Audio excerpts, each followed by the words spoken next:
who read comics online.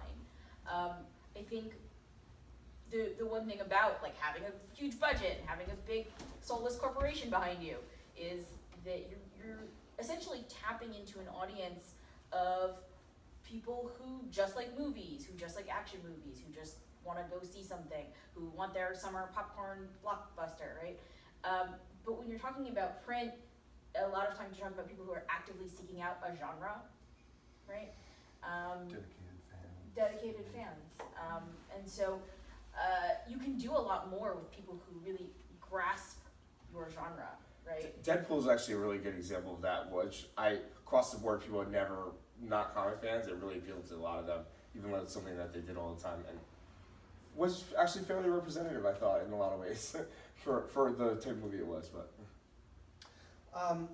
One of the things that I wanted to ask, and this might even be your expertise, Kat, talking about hybrids where we're incorporating motion into webcomics. For instance, like in anime, you'll oftentimes have a static character and only one tiny bit would change, which would be very simple to create a GIF out of. For instance, the character who's upset, you just see the tears twinkle. Or one who is angry, you see the lines change, and yet the rest of the character is static. What do you think about that in terms of the future? Are we going to see more of that kind of hybrid stuff? Or I think we're going to see much more of the mixed media and things like that. And if you watch Kat, it actually appears above her head when Yeah. she's Yeah. doing this. Should be It's happened to me Steam, and she's trying mad. to think of the So, rest of this answer. I've Big seen question. it. No, the light bulb's off, right? Usually the first time in the day she sees me, there's a question mark. So. In terms of the actual production process, I know you do a lot of work in animation.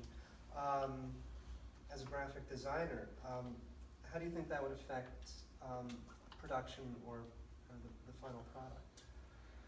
Well, I can speak to when I made the transition to motion from print a few years ago, and it was learning an entirely new skill set to put on top of the existing one. Like I still had to compose everything, but now I don't have to suggest motion with color, with space anymore. I can just throw it in.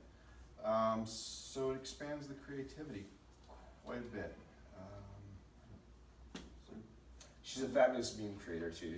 I know she I is. do my meme Fridays, and she always does them for me, and she does a